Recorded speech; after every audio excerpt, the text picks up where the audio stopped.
오늘 우리가 은혜 나눌 말씀의 제목은 너의 하나님 여호와가 The Lord your God. 그 성경 본문은요 스바냐 3장 14절에서 20절 말씀입니다. 우리 스바냐는 우리 복음성가 부를 때요 스바냐 3장 17절 우리가 잘 알잖아요, 그죠? 너의 하나님 여호와가 너의 가운데 계시니, 그 말씀이 오늘 핵심을 이루고 있습니다. 여기 보면은 스바냐에 보면 결국은 이 스바냐는 스바냐 선지자가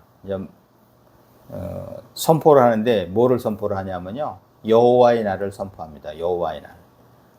미국 같은 경우는 그렇잖아요. 우리나라도 광복을 맞았지만 미국은 참 감회가 깊었던 게 독립의 날이에요. 독립. The Independence Day 그래갖고 독립, 그죠? 미국이 독립한 그 날. 우리나라도 광복의 날은 진짜 잊을 수가 없죠, 그죠? 그 노예 생활이나 하던 일본의 어떻게 보면은 이제 압박을 받으면서 살던 그 36년을 우리가 떨쳐버리고 광복이 됐던 것처럼, 오늘 보면 이 스바냐 선지자는 여호와의 날을 선포하는데, 여기서 여호와의 날은 좀 달라요. 여호와의 날. 이 스바냐 선지자는요, 이스라엘의 왕족입니다. 왕족. 보면은 히스기야의 현손이라고 하는데, 현손이면 손자의 손자입니다. 그래서 스바냐 선지자는요, 왕족이라 어떻게 했을까요? 왕궁에 자주 드나들었다는 거예요. 그래서 세상 사람들이 보지 못하는 것을 왕궁에 드나들면서 봤는데, 참 대단하죠? 이 스바냐가 예언을 합니다. 하나님의 말씀을. 유다 족속들이 남유다, 이제 북이스라엘은 망한 상태잖아요. 남유다가 이제 망하는 징조가 자꾸만 보이는 거예요. 그래서 그거를 하나님의 말씀을 전한 말씀인데, 오늘 결국은 이 여호와의 날을 선포하는데, 이 여호와의 날은 뭐냐면 하나님의 심판 날입니다. 하나님의 심판 날. 이것은 남유다만이 아니라 그의 주변 나라들에 대한 강력한 경고입니다. 스바냐는요, 주전 7세기 후반 남유다의 요시야 왕 때 활동한 예언자입니다. 당시 남유다는요, 선대 왕들의 우상 숭배와 그에 따른 종교적 혼합주의뿐만 아니라 정치, 사회적인 문제들로 매우 혼란한 시기였습니다. 이럴 때에 이 스바냐 선지자가 예언합니다. 참 대단한 것 같아요. 왕족이 이렇게 하나님의 말씀을 전한다. 그죠?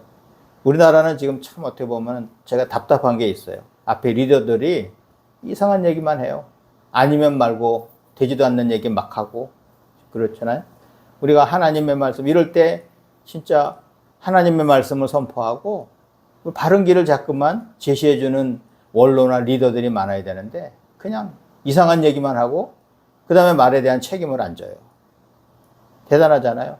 이 사람은 왕족인데 이스라엘 나라가 망할 거다. 그것도 자기네 가족이 망한다는 거예요.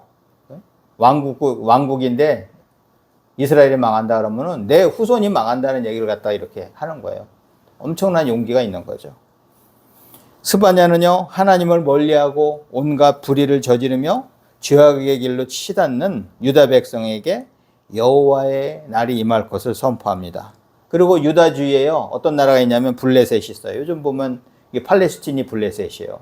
팔레스틴이 있었죠. 그 다음에 모압이 있어요. 요단강 건너편 우편에 모압이 있었고, 그 밑에 암몬이 있었고, 구수, 그 다음에 멀리는 아수르. 지금 아수르는 사실은 저기 이란 이 지역이잖아요. 그 주변 나라들에도 하나님의 심판이 임할 것을 예고했습니다. 사실은 벌써 북이스라엘이 망한 걸 보면요, 남유다가 정신을 바짝 차려야 돼요. 우리나라도 마찬가지입니다. 지금 북한은 작게 핵무기를 개발하고 우리나라를 어떻게 보면은 한 번에, 김정은이 그랬잖아요. 한 번에 자기네가 마음먹을 때 남한을 갖다가 집어삼키겠다고 얘기를 했어요. 그 다음에 지금 보세요. 러시아는 우크라이나를 공격하면서 저렇게 욕심을 부립니다. 근데 우리나라는 지금 다른 나라 사람들은 불안해 하는데 우리나라 사람들은 안 불안해요. 그래서 어떤 사람은 절대 전쟁 나지 않는다는 그런 쓸데없는 얘기도 하고 있어요. 이런 모습을 보면서도. 응?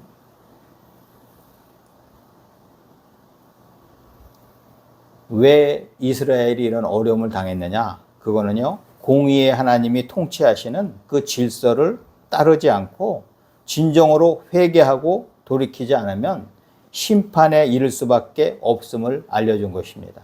우리나라도 마찬가지예요. 지금 이럴 때 정신 못 차리고 있으면요, 똑같은 상황이 벌어집니다. 똑같은 상황. 오늘 여호와의 날은 또 어떤 날이냐면요, 또 한편으로는 하나님이 이루실 희망의 메시지도 선포하십니다. 그런 의미에서 이 여호와의 날은 두렵고 떨리는 심판의 날인 동시에 또 하나님의 구원과 회복을 맞이하는 희망의 날이기도 합니다. 이렇게 예언하고 나서요, 결국은 남유다가 망하죠. 그죠? 남유다가 BC 586년인가요? 이 587년. 그때 망하는데, 그 100년이 채 안 걸렸어요. 이스라엘 망하고 100년 조금 넘었구나. BC 722년에 이 북이스라엘이 망했으니까. 근데 계속 이런 예언을 하고도 듣질 않는 거예요. 설마 하다가 망한 거죠. 저는 이 성경을 보면은 자꾸 우리나라가 걱정이 됩니다. 우리나라가. 우리나라도 지난주에 얘기했던 것처럼 우리나라가 항일 운동을 하면서 광복할 때까지는요, 한 마음으로 항일 투쟁을 하고 그랬어요. 근데 광복이 딱 되고 나서는요, 그때부터 본격적인 이념이 들어왔어요. 사회주의 대 자유주의. 사회주의는 공산주의까지 진전이 되면서 이제 사회주의, 공산주의. 그 다음에 남한은 자유주의, 자본주의 이렇게 해갖고선 이제 경쟁을 하기 시작한 거잖아요. 근데 그 모습이요, 아직까지 있어요, 남한에. 북한은 지금 완전히 다 공산주의가 돼갖고 그냥 거기서 일사불란하게 움직이는데 남한은 지금 정신을 못 차리고 많은 사회주의자들이 있고 하다못해 공산주의도 많은 것 같아요. 공산주의자들. 근데 정신을 못 차리면요, 결국은 러시아가 우크라이나 전쟁한 것 같은, 우크라이나를 침범한 것 같은 그런 일이 벌어질 수 있습니다. 바로 이 지금 남유다가 그런 상황에 있는 거예요. 남유다가. 오늘 보면은 제목이 뭐예요? 너의 하나님 여호와가. 그래서 본문 17절에 보면요, 너의 하나님 여호와가 너의 가운데 계시니. 그죠? 너의 하나님 여호와가 너의 가운데 계시니라고 합니다. 그러면은 여호와 하나님이 우리 가운데 계시면 우리에게 어떤 희망이 있습니까? 첫 번째로 하나님이 우리에게 구원을 베푸실 전능자로 임하십니다. 이때요, 이스라엘한테 가장 중요한 건 뭐였어요? 망하지 않는 거예요. 망하지 않는 거. 구원을 얻는 거. 그런데 구원은요, 두 가지 구원이 있죠. 영혼 구원이 있고 그 다음에 어떤 육적인 구원이 있어요. 예수님이 계실 때도 그 당시에 로마에 압제해 있을 때 예수님이 오신 것을 로마로부터 구해낼 분으로만 생각하신 거예요. 예수님을. 근데 영적인 깊은 모습을 못 본 거죠. 그 당시에 제자들도. 근데 여기는 예수님이 오시기 전에 한참 전에 BC 결국은 거의 한 600 몇 년이죠. 예수님이 오시기 전에 600 몇 년 전에 그런 모습이 또 보이는 겁니다. 그 결국은 이스라엘을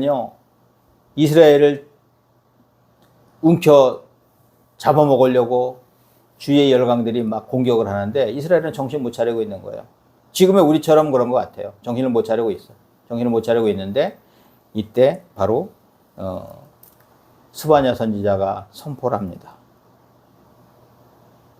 이 당시에 이스라엘에서요, 희망의 시작은요, 심판의 날로부터 또 시련과 절망을 극복하고 살아남아 여호와를 섬길 남은 자들입니다.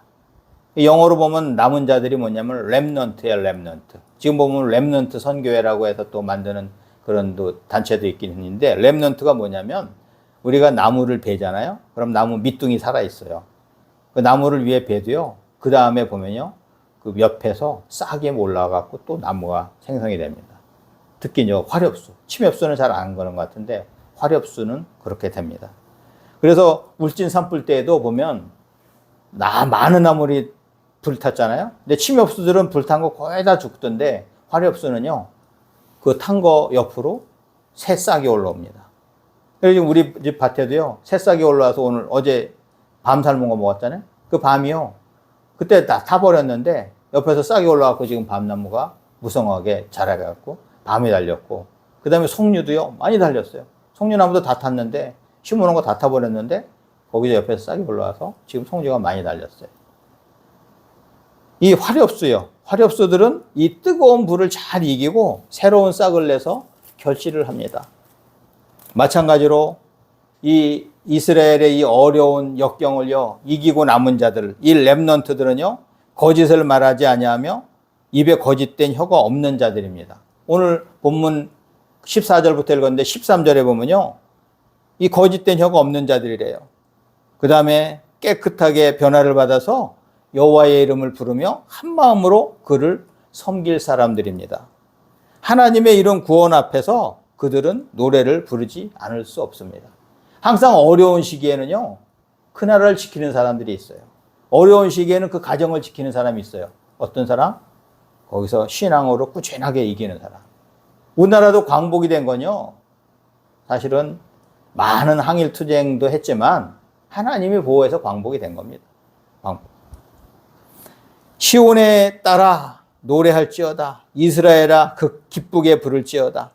예루살렘 따라 전심으로 기뻐하며 즐거워할 자들하고 오늘 본문 14절에서 말씀하고 있죠. 다 겹치는 겁니다. 시온의 딸. 시온 하면요, 이스라엘을 의미합니다. 시온. 시온성. 이스라엘의 성, 시온성. 그래서 보면은 시온성은요, 천국성도 시온성으로 표기했어요. 그래서 시온 하면요, 영적인 이스라엘도 얘기하고 이스라엘을 얘기합니다. 그래서 시온의 딸 하면은 누구예요? 이스라엘 백성들입니다. 그 다음에 이스라엘아 얘기합니다. 이스라엘 백성들이죠. 이스라엘 백성. 그 다음에 예루살렘 따라 똑같은 말이에요. 아까 시온에 따라 예루살렘에 따라 세 번이나 겹쳐 얘기하면서 뭐예요? 전심으로 기뻐하며 즐거워할지어다. 이때는요, 여호와의 날에 심판도 받지만요, 심판 이후에 뭐가 있어요? 회복이 있습니다. 하나님은 반드시 심판하시고 회복을 하셔요. 결국은 이스라엘이 바벨론의 남유다가 최대로 망한 다음에, 최종적으로 망한 다음에 다시 70년 후에 하나님이 회복을 시켜주시잖아요. 그래서 다 자기 나라로 돌아옵니다. 그럼 회복의 역사가 있는 것이죠. 이때 벌써 스바냐 선지자는 이 모든 것을 예언을 하고 있는 거예요. 너희가 심판을 받지만 나중에 회복이 될 거다. 전지전능하신 하나님은요, 우리에게 육의 구원과 영의 구원까지도 주시는 분입니다. 진짜 무서운 것은 우리의 영혼을 살리시고 죽이시는 하나님이 무서운 거지, 세상에서 육적인 것을 좌지우지하는 것을 무서워하는 사람은 바보죠, 바보. 진짜 중요한 것은 우리의 영혼을 좌지우지하시는 하나님을 우리는 두려워해야 됩니다. 지금 우리 가정도 우리나라도 남유다와 같은 처지에 있는 것 같습니다. 특히 추석 명절을 맞아 하나님이 싫어하시는 행위는 하지 않고 하나님이 기뻐하시는 일을 하여야 할 것입니다. 우리나라가 지난 정부 때는요, 마약을 그냥 무섭게 생각하지 않고 막 풀어놨어요. 그러다 보니까 마약 사범들이 많은데 이 마약도 진짜 안 좋은 겁니다. 우리가 하나님을 의지하고 하나님을 기쁘게 생각하면 내가 마약에 의존을 해서, 내가 술을 의존해서 세상의 다른 것을 의존해서 살아야 됩니까? 하나님을 의존하는 사람이. 잘못된 것이죠. 그게 다 마귀가 주는 겁니다. 근데 마귀가 주는 것을 정부에서 거의 조장하다시피 하고 놔둔 거예요. 그러면서도 이상한 얘기를 합니다. 수도 얼마 들지 않았는데. 제가 봤을 때는요, 그 정치인들 당장 옷 벗어야 됩니다. 옷이 아니라 제가 봤을 때 잡아다 곤장을 쳐야 돼요. 그런 쓸데없는 말을 하고. 하나님이 싫어하시는 일을 하는 거예요, 그게. 하나님이 싫어하시는 것을 정치인들이 조장을 한다? 그런 사람들을 국회의원 뽑아놨다? 심각한 거죠, 심각한 거.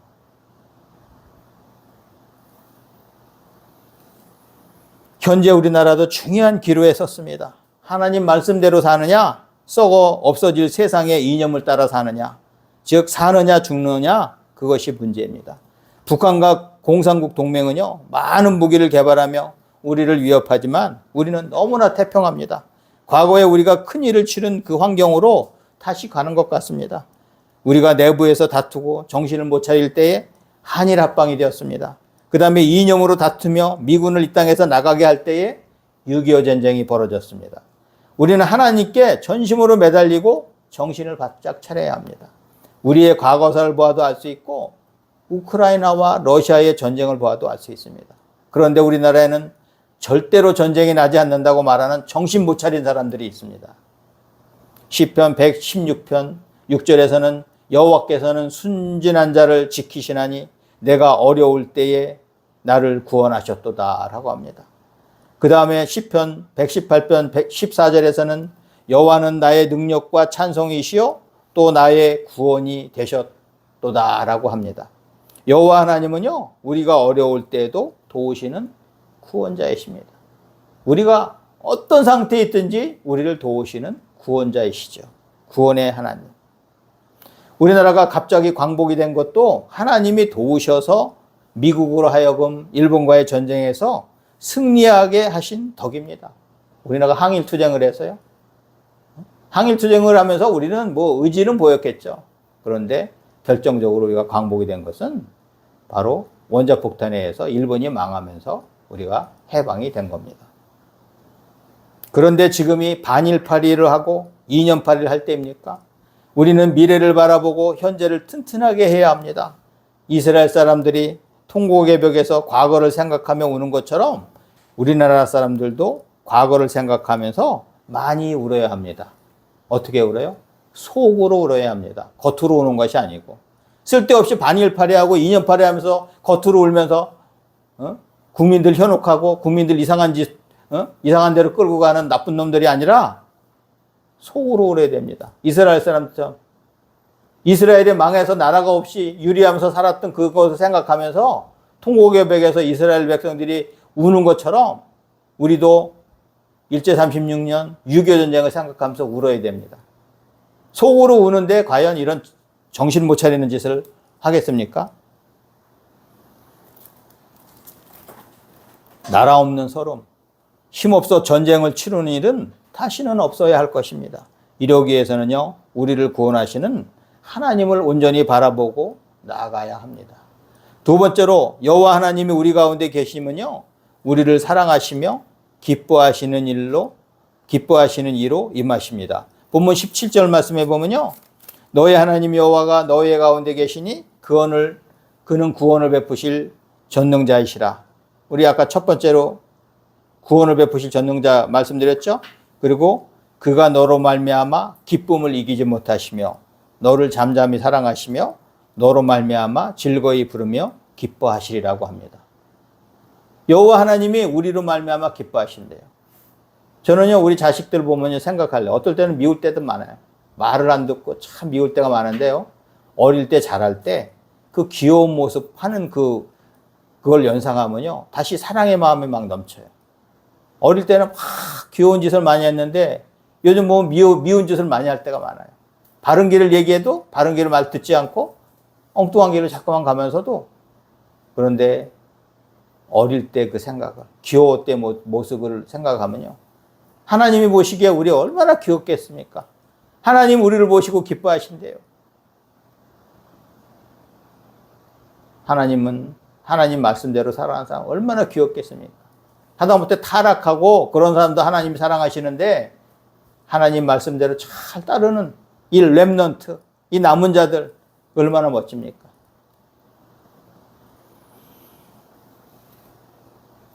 우리는 복받은 사람들입니다. 다른 누가 아닌 하나님이 우리를 사랑하시고 기뻐하시기 때문입니다.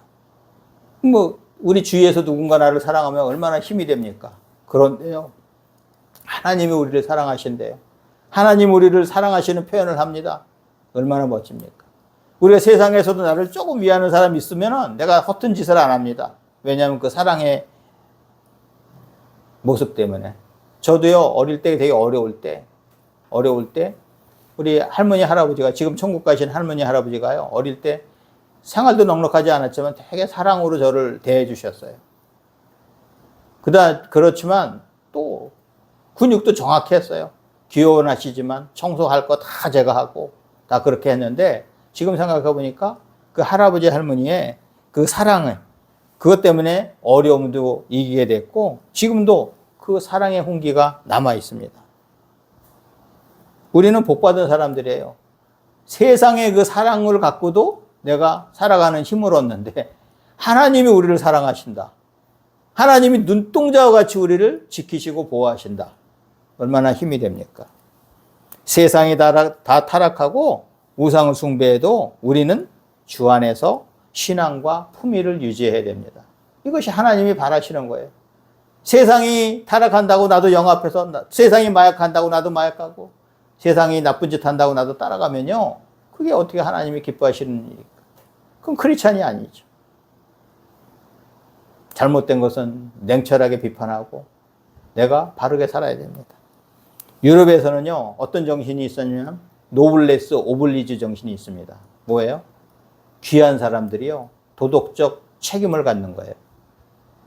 쉬운 말로 영국이 전쟁할 때 영국 군인들 나가서 전쟁하잖아요. 영국의 왕자가 가장 위험한 지역에 가서 전쟁을 합니다. 이게 바로 노블레스 오블리주예요. 우리나라 같으면 어떻습니까? 힘 있는 사람 다 빠지고 요리 빠지고 저리 빠지고. 제가 봐서는 지금 있잖아요. 저렇게 큰 소리 치는 사람들, 반일파리하고 이년파리 하는 사람들, 우리나라 전쟁이 났을 때 어떨까? 과연 그런 노블레스 오블리적인 그런 책임을 질까? 그 사람들은 지금 전쟁 안 난다고 하고 있잖아요. 다 도망갈 것 같아요, 제가 봐서. 다. 근데 영국 같은 나라가, 해가 지지 않는 나라가, 저기 나라의 국기를 십자가로 하고 있는 나라가 저렇게 있다는 이유가요, 대단한 거죠. 왜? 그렇게 본을 보이는 사람이 있기 때문입니다.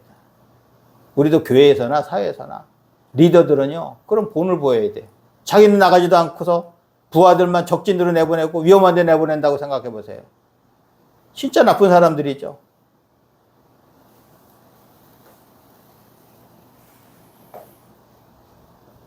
하나님 말씀 안에서 우리 크리스찬들은요, 든든히 서 있는 사람이어야 합니다. 하나님 말씀 안에서 좌로나 우로 치우치지 않는 사람이어야 합니다. 그런 사람이 있어야 가정이 복을 받고 나라가 복을 받게 됩니다. 요한일서 4장 8절에서는 사랑하지 아니하는 자는 하나님을 알지 못하나니 이는 하나님은 사랑이심이라고 합니다. 하나님은 사랑. God is love. 하나님은 사랑. 또한 에베소서 2장 4절에서는 긍휼이 풍성하신 하나님이 우리를 사랑하신 그 큰 사랑을 인하여. 그죠? 하나님은 사랑이라고 하고, 하나님은요, 긍휼이 풍성하시고 하나님 우리를 사랑하신 그 큰 사랑이 대단한 거죠. 하나님은 사랑이시고 우리를 사랑하시는 그 사랑은요, 말로 다 표현할 수 없습니다. 말 그대로 incredible, 놀랄만한 거죠. 이런 하나님이 계셔서 우리는 든든합니다.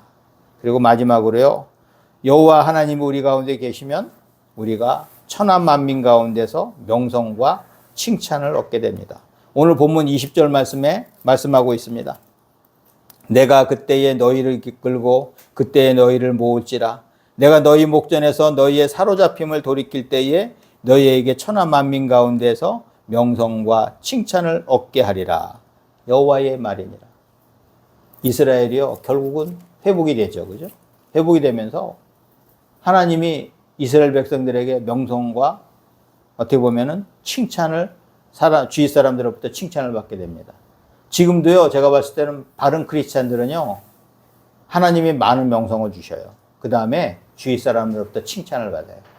우리 하나님 잘 믿는 사람들은 주위 사람들이 무서워해요. 두려워해요. 왜냐하면 그 사람이 정확하고 바르게 살기 때문에. 더티하게 살지 않고, 엄nom을 비정성적으로, 막 비도덕적으로 살지 않아요. 착하고 바르게 살면서 본을 보이기 때문에. 하나님 말씀대로 살아가는 대가는요, 바로 세상에서도 명성을 얻고 칭찬을 받게 되는 것입니다. 주 안에서 바로 서게 되면요, 이런 세상의 복은 부가적인 복입니다. 이보다 더 큰 복은 무슨 복입니까? 영적인 복입니다.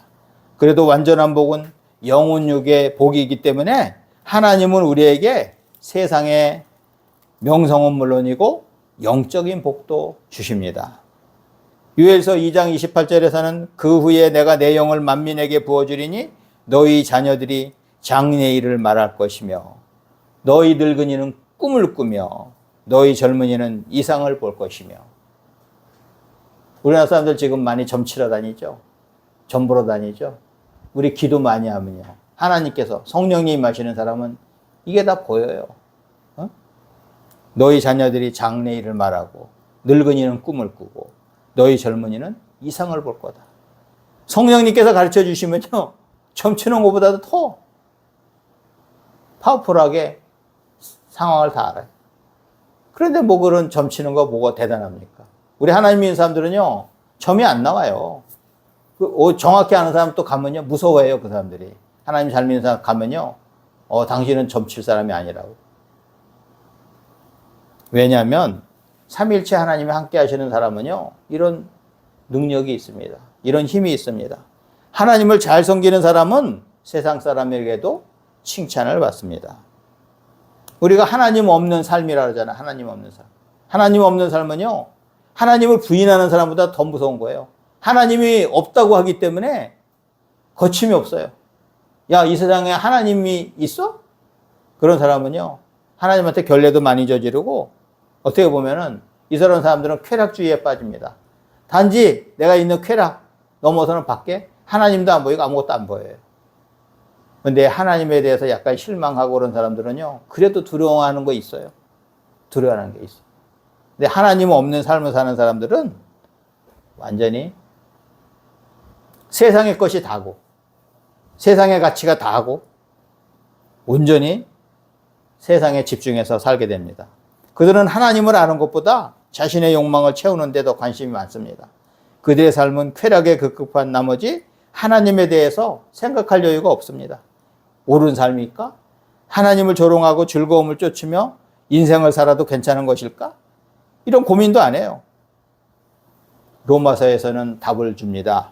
우리의 인생이 하나님을 저버리고 살 수 없다고 합니다. 로마서 1장에 따르면은 하나님을 저버릴 때 우리가 잃는 것은 스테인드 글라스 창문 정도가 아닙니다. 우리는 우리의 삶의 기준과 목표와 예배를 잃게 됩니다.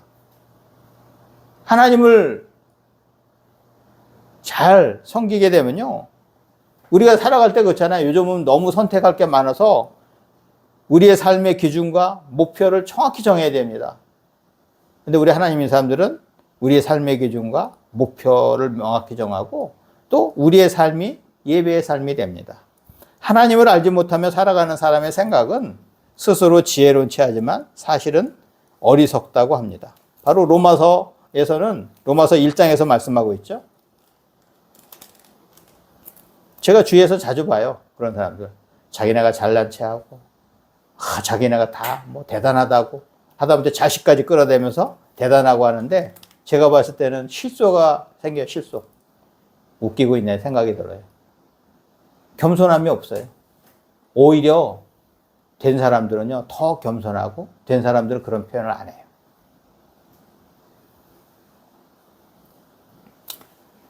하나님을 아는 것이 현명한 자요, 즐거운 인생을 경험하게 되는 것입니다.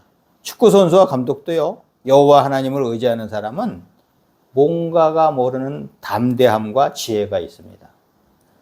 바로 세상이 감당 못할 힘이 있기 때문입니다. 하나님이 함께 하시기 때문입니다.